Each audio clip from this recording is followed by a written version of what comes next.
Most of Canada's finance ministers just flunked on their report cards, and you, the Canadian taxpayer, are stuck paying the price.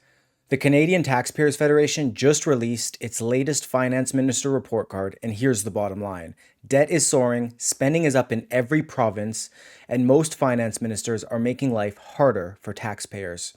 We'll go through province by province from best to worst, who failed, which is most of them by the way, who did a little better, and who's making the worst decisions with your money. But I'll give you a hint, not a single province is looking great. The Canadian Taxpayers Federation graded finance ministers across 4 key areas: debt, debt interest payments, spending increases, and tax relief.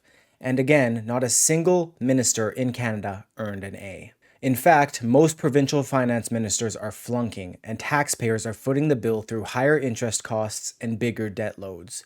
You can find your province in the chapters of this video if that's what you're most interested in, but I recommend you stick around to see how badly the other provinces are doing too. Here's how each finance minister scored in descending order. So first up, even the best grade in the country was not an A+, A, or even an A-. Saskatchewan Finance Minister Jim Ryder earned a B+ overall, the highest grade in Canada. The good? Saskatchewan did deliver tax relief. The government cut education property tax rates, saving taxpayers about $100 million this year. They also permanently cut the small business tax rate in half and brought in an income tax cut that will save a family of 4 about $2,100 over 4 years, earning the province a B+ in the tax relief section. But here's the bad news. Saskatchewan's debt is still going up by about $2.4 billion this year. By year's end, debt per person will reach $18,753, the third lowest in Canada, but still growing, leaving the province with its lowest grade in the debt category with a C. Debt interest payments will cost taxpayers about $705 per person this year, the second lowest in the country, earning Ryder a B. Gage Hobbrick from the CTF summed it up when he said, quote, "It's great to see Saskatchewan trim taxes, but it also needs to stop racking up debt and wasting hundreds of millions of dollars on debt interest payments." The province in second place is Alberta, which had another strong showing, but still, the province is far from perfect. Alberta Finance Minister Nate Horner earned a B overall. On the positive side, Alberta scored a perfect A+ in tax relief. The province cut its lowest income tax rate from 10 to 8%, saving a 2-person working family about $1,500 a year. On top of that, debt is still relatively low in Alberta, about $16,684 per person, which is the second lowest in the country. But despite this, the province only managed a C in the debt category. Debt interest payments will cost Albertans $598 per person, the lowest debt interest burden in Canada. Again, only good enough for a B despite leading the pack. But here's the warning sign. Alberta's spending increase was massive, 8.4% this year compared to last, earning the province an F in that category as it was the second highest increase in the country. Chris Sims, the Alberta director of the Canadian Taxpayers Federation, said, quote, "Alberta's tax relief really helps families and businesses, and that makes our province stand out as a strong place to live and set up shop. But it's unwise to hike spending and dive back into debt when the province is already wasting nearly $8 million a day on debt interest payments." The next province drops to a C+, which is Nova Scotia's Finance Minister John Lohr.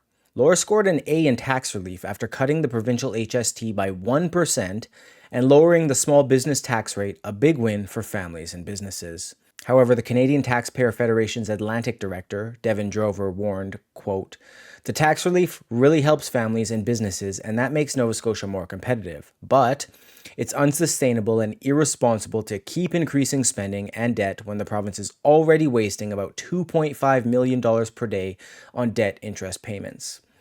The province's debt is going up by $2.2 billion this year, and debt per person will hit $20,776, the sixth highest nationwide, earning Lohr a D in debt. Debt interest payments will cost Nova Scotians $842 per person this year, and spending up 6.4%, a middle-of-the-pack increase. Next, Prince Edward Island Finance Minister Jill Burridge scored a C- overall. The good? Burridge earned a B+ in tax relief, after adjusting income tax brackets, increasing the basic personal amount by $750, and cutting business taxes. But spending PEI posted the highest increase in the country, 9.1% more than last year, which earned the province an F. Debt per person will reach $19,867. Debt interest payments are $946 per person, the fifth highest in Canada. Just like the B grades, the C's were short-lived too, as New Brunswick Finance Minister René Legacy earned a D despite placing just in the top half of the premiers with this grade. That's right, a D is still in the top half. Debt is up $751 million this year. Debt per person remains the lowest in Canada at $15,634. But this is the first budget in years to reverse the debt reduction trend. Debt interest payments will cost $783 per person, earning him a C in both of these categories. And spending is up 8.2%, the fourth highest increase nationwide. And Legacy delivered no tax relief, meaning he got a D in both of these categories. Canadian Taxpayer Federation Atlantic Director Devin Drover said, quote, "After years of paying down debt, New Brunswick is starting to dangerously pile up debt again. Legacy needs to rein in spending and immediately stop irresponsibly borrowing money." Ontario Finance Minister Peter Bethlenfalvy earned a D-, narrowly avoiding an F.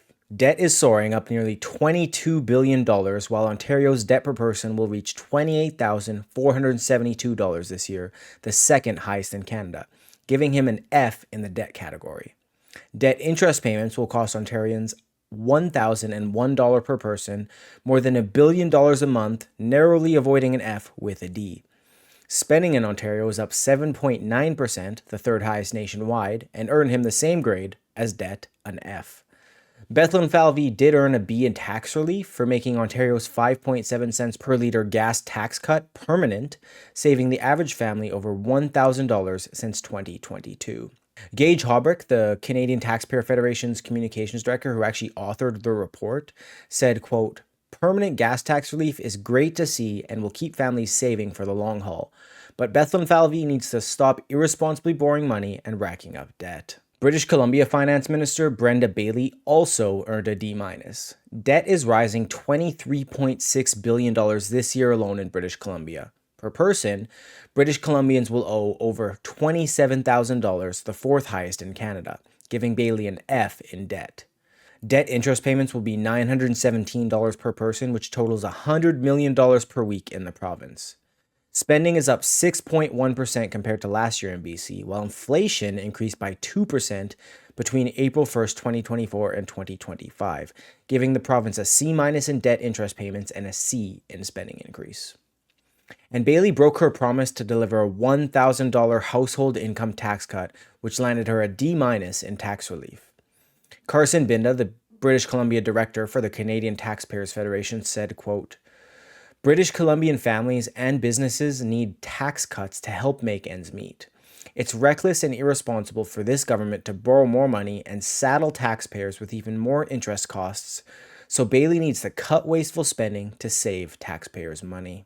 Also, if you made it this far and you're actually watching the whole video, just make sure you like and subscribe. Thank you.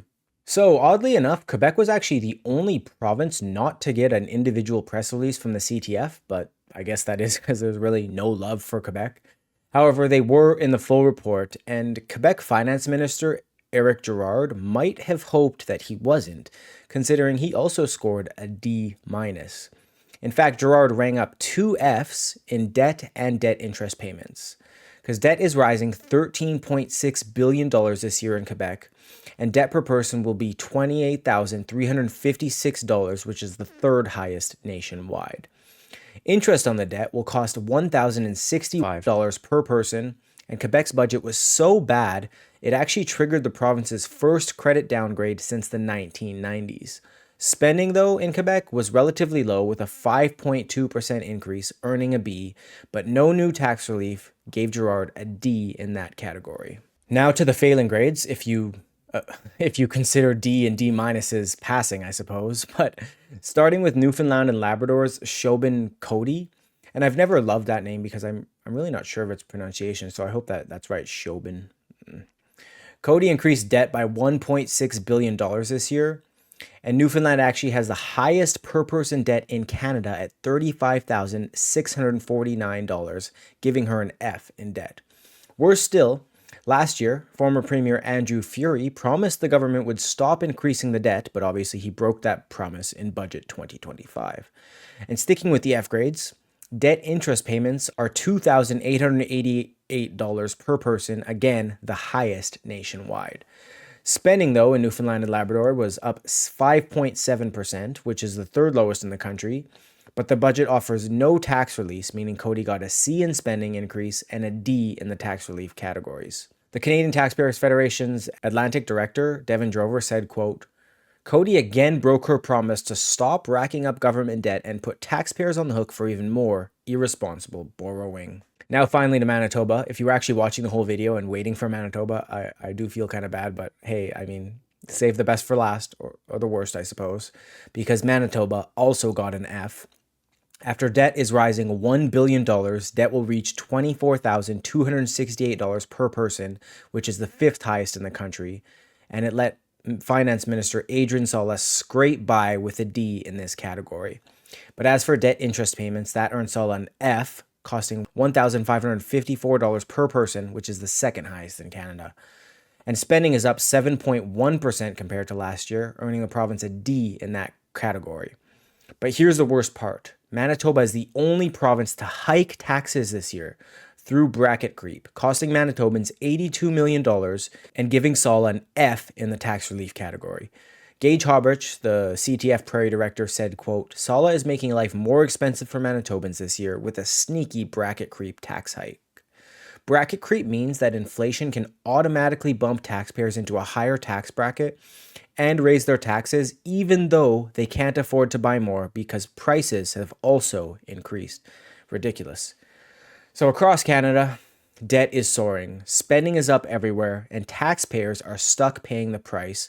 Billions of dollars wasted on interest payments. Not a single province earned an A, and in too many cases, provincial governments are making life harder for taxpayers, not easier. My name's Isaac Lamoureux, and it was a joy bringing you this news and financial analysis today. The legacy media will not show you this. I will. Follow for more truth they try to bury. Thank you and God bless.